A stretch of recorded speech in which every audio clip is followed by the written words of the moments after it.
삶의 기적을 일으키는 30분 예배를 시작하도록 하겠습니다. 하나님께서 오늘 우리에게 주신 말씀은 사도행전 15장 35절에서 41절까지 말씀입니다. 이 말씀 제가 봉독하도록 하겠습니다.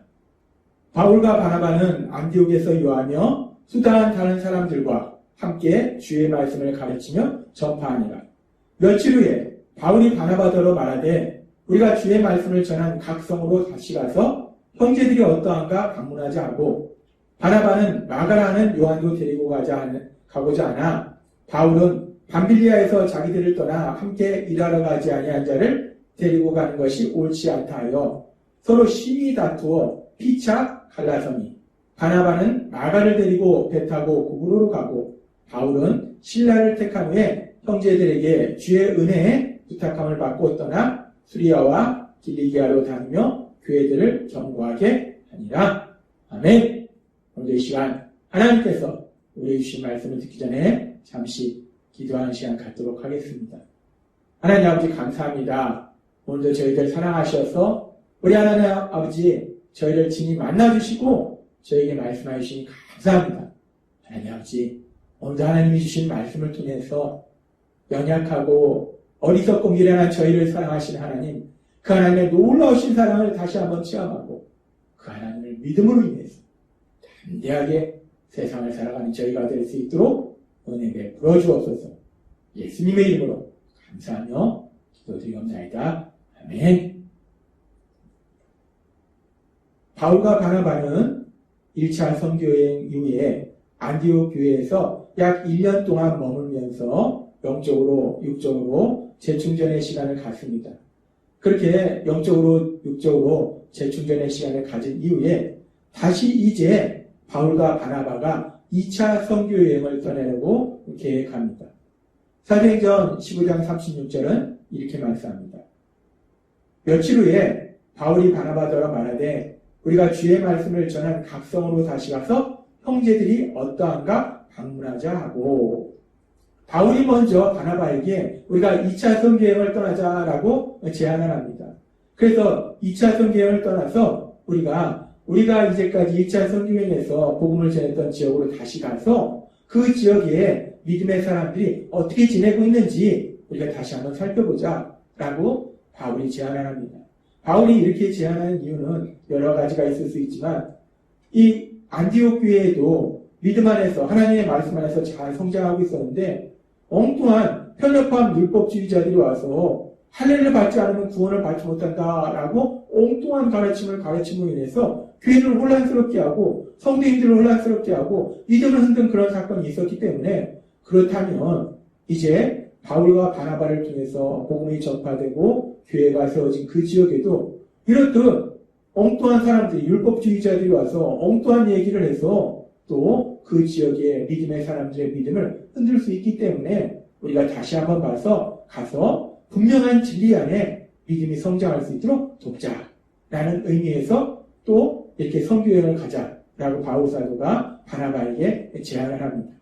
그래서 이렇게 바울과 바나바가 다시 자신들이 복음을 전했던 지역으로 가서 또 그 성도님들의 믿음을 더욱더 성장하도록 도우려고 2차 선교여행을 계획하는데, 근데 그 과정 속에 전혀 생각하지도 않았던 그런 문제가 발생합니다. 계속해서 사도행전 15장 37절에서부터 이렇게 말씀합니다. 바나바는 마가라는 요한도 데리고 가고자 하나 바울은 밤빌리아에서 자기들을 떠나 함께 일하러 가지 아니한 자를 데리고 가는 것이 옳지 않다 하여 서로 심히 다투어 피차 갈라서니 바나바는 마가를 데리고 배 타고 구브로로 가고 라고 말씀합니다. 이제 그렇게 2차 선교여행을 가기로는 했는데 문제는 그 2차 선교여행을 갈 때 동행자의 문제예요. 바나바는 마가를 데리고 가자라고 얘기합니다. 근데 바울은 안 된다. 마가를 데려갈 수 없다. 라고 얘기합니다. 지금 2차 선교여행을 가면서 마가를 데리고 가느냐 데려가지 않느냐, 이 문제를 가지고 지금 바울과 바나바가 다투고 있는 거예요. 우리가 바울과 바나바가 1차 선교여행을 할 때 그 당시의 상황에 대해서 사도행전 13장 13절은 이렇게 말씀합니다. 바울과 이 동행하는 사람들이 바보에서 배 타고 밤빌리아에 있는 버가에 이르니 요한은 그들에게서 떠나 예루살렘으로 돌아가고 라고 말씀합니다. 여기서 말하는 요한이 마가입니다. 이 요한과 마가는 동일 인물이에요. 지금 바울과 바나바가 1차 선교여행을 갔을 때 이 마가가 동행을 했던 거예요. 동행을 했는데 그래서 제일 처음 구브로 섬에서 복음을 전파할 때는 같이 있었는데 이제 구브로 섬을 떠나서 다른 지역으로 이동하는 중에 이 마가는 계속해서 함께 선교여행에 동참하지 않고 중간에 예루살렘으로 돌아갔다는 겁니다. 마가가 왜 1차 선교여행 도중에 이렇게 선교여행을 끝까지 마치지 아니하고 예루살렘으로 돌아갔는가? 그 이유에 대해서 성경은 말씀하고 있지 않습니다. 그래서 우리도 왜 마가가 1차 선교여행을 하다가 중간에 돌아갔을까? 그 이유에 대해서는 우리도 정확한 이유는 알 수가 없어요. 마가가 왜 돌아갔을까? 그 이유는 알 수 없다는 거예요. 아무튼 마가가 1차 선교여행을 하다가 돌아갔기 때문에 지금 바울은 그런 사람을 같이 2차 선교여행에 데려갈 수 없다라고 말하는데, 그렇게 바울이 그런 마가를 2차 선교여행에 데려갈 수 없다라고 말하는 걸 봐서는 마가가 왜 1차 선교여행 도중에 돌아갔는지 그 이유는 알 수 없지만, 아무튼지 마가가 1차 선교여행 중에 돌아간 것이 바울에게는 큰 실망을 주었던 것임을 분명하다는 거예요. 그래서 지금 2차 선교여행을 가면서 바나바와 바울이 이 문제를 가지고 1차 선교여행 도중에 예루살렘으로 돌아갔던 마가를 2차 선교여행에 함께 데려가느냐, 아니면은 돌아갔던 사람은 이제 2차 선교여행에는 데려가지 않느냐, 이 문제를 가지고 바나바와 바울이 아주 심하게 서로 다투는 겁니다. 그냥 가벼운 의견충들이 아니에요. 가벼운 의견충들이 아니라 아주 심하게 이 문제를 가지고 다투더라는 거예요. 그래서 결론적으로 어떻게 되는가? 사도행전 15장 39절부터 이렇게 말씀합니다. 서로 심히 다투, 엄청나게 의견충들이 강했던 거예요. 심히 다투 피차 갈라서니 라고 말씀합니다. 바나바는 마가를 데리고 배 타고 구브로로 가고, 바울은 신라를 택하며 형제들에게 주의 은혜에 부탁함을 받고 떠나. 바울과 바나바가 마가를 2차 선교여행에 데려가느냐 데려가지 않느냐 라는 이 문제를 가지고 서로 다투는데 아주 심하게 다퉜다는 거예요. 심하게 다퉈서 서로 갈라졌다는 거예요. 넌 너대로 가, 난 나대로 갈게 라고 아예 두 사람이 헤어지는, 갈라서는 그런 엄청난 다툼이 있었다는 겁니다.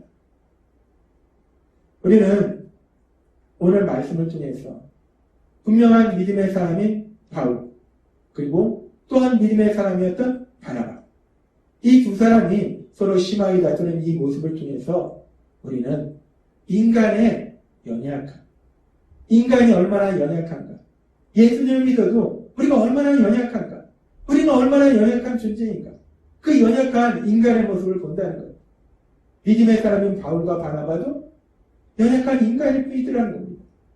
바나바가 어떤 사람입니까? 바울이 어떤 사람입니까? 바울은 하나님을 믿는 사람이었기 때문에 예수님을 믿는 사람을 핍박하는 것이 하나님을 기쁘시게 하는 거라 생각해서 강력하게 예수님을 믿는 사람을 받게 했던 사람이 바울이에요. 그런 바울이 하나님의 은혜로 다마색 도상에서 예수님을 만납니다.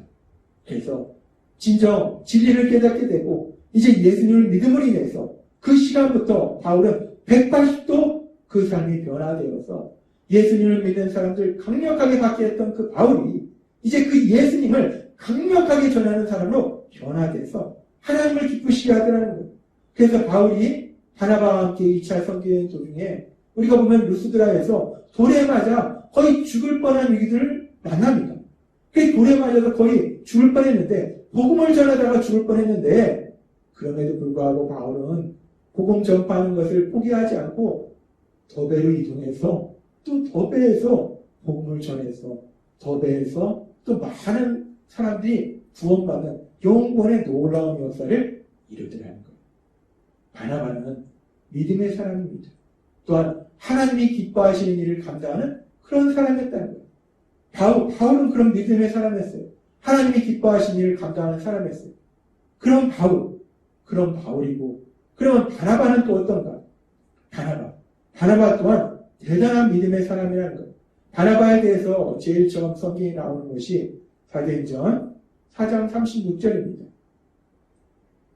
구브로에서 난 레위족 사람이 있으니 이름은 요셉이다. 사도들이 일컬어 바나바다. 번역하면 위로의 아들이라 하니.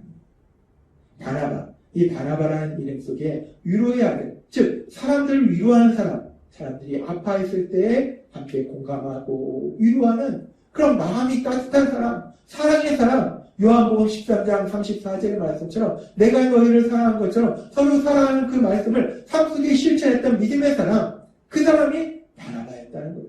이 바나바는 어떤 사람입니까? 이런 위로의 사람이었고, 또 실제적으로 성경에 보면 이 바나바가 한 일에 대해서 얘기할 때, 바울이 이제 예수님을 믿고 변화되어서 예루살렘에 있는 사도들을 만나려고 했을 때, 그 바울이 어떤 사람이었는지, 예수님을 믿는 사람들, 강력하게 박해했던 사람임을 알고 있는 사도들이 바울을 만나려고 하지 않습니다. 그때 위로의 사람, 이 바나바가 이 바울을 사도들과 만날 수 있도록 중재했던 사람이 바나바라는 것. 또한 바나바는 안디옥에서 복음을 전파해서 안디옥 교회가 크게 성장할 수 있도록 그렇게 인도했는데, 그렇게 안디옥 교회가 크게 성장했을 때 거기에 만족하지 않고 바울을 찾아가서 바울을 안디옥 교회로 데리고 와서 함께 그곳에서 또 예수님 믿는 사람들을 가르침으로 인해서 바울이 이제 진정으로 하나님의 일을 잘 감당하는 목회자로 설 수 있도록 도와준 사람이 바나바라는 거예요. 바나바는 그렇게 위로의 사람이요, 사랑의 사람이요, 사람을 키워주는 사람이라는 거예요. 믿음의 사람이라는 거예요. 하나님이 기뻐하시는 삶을 살았던 사람이 바나바라는 겁니다. 바울과 바나바 둘 다 믿음의 사람이고 성령 충만한 사람이에요.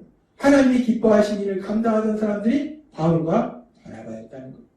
그런데 오늘 우리가 읽은 사도행전 15장의 말씀에 보면 그런 대단한 믿음의 사람인 바울과 바나바, 성령 충만한 바울과 바나바의 모습은 볼 수가 없다는 거예요.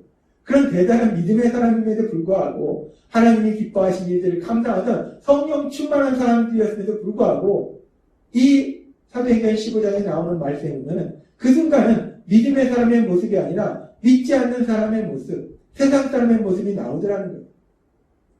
바나바는 마가를 꼭 데려가야 한다 하고, 바울은 마가는 데려갈 수 없다 하고, 하나님의 말씀이 아니에요. 바나바도 자신의 생각이고 바울도 자신의 생각이에요. 하나님의 말씀이 아니라 자신의 생각에 사로잡혀서 서로 자신의 생각을 고집하니까 타협점이 없는 거예요. 근데 믿음이란 무엇입니까? 우리가 믿음의 삶을 산다는 것이 무엇입니까? 믿음의 삶. 하나님이 전에도 말씀하지만 믿음의 삶이라는 것은 결국 내 생각대로 사는 것이 아니라 하나님의 말씀대로 사는 것이 믿음의 삶이라는 거예요. 근데 지금 사도행전 15장에 보면은 바울도 그렇고 바나바도 그렇고 그 상황 속에서 기도하면서 하나님의 뜻을 구한 게 아니에요. 하나님의 말씀을 드리려 한 게 아닙니다. 자신의 생각. 이 자신의 생각에 사로잡힌 거예요. 그래서 자신의 생각을 고집한 겁니다. 그러니까 서로 다투는 거예요. 그러니까 서로 헤어지는 겁니다. 바울과 바나바가 대단한 믿음의 사람임에도 불구하고 분명히 믿음의 사람인데도 불구하고 어떤 순간에는 하나님의 말씀이 아닌 자신의 생각, 그 자신의 생각에 사로잡히는 그런 순간이 있더라는 거예요. 그렇게 연약하다는 겁니다. 바울과 바나바가 그렇게 대단한 믿음의 삶에도 불구하고 하나님의 말씀이 아닌 자신의 생각을 고집함으로 인해서 결국 다투고 서로 갈라지는, 헤어지는 이런 슬픈 일들이 일어나더라는 겁니다. 우리는 사도행전 15장의 말씀을 통해서 다시 한번 예수님을 믿는 믿음의 사람, 믿음의 사람에도 불구하고 연약한 인간이구나. 우리가 얼마나 연약한 인간인지를 다시 한번 알 수 있다.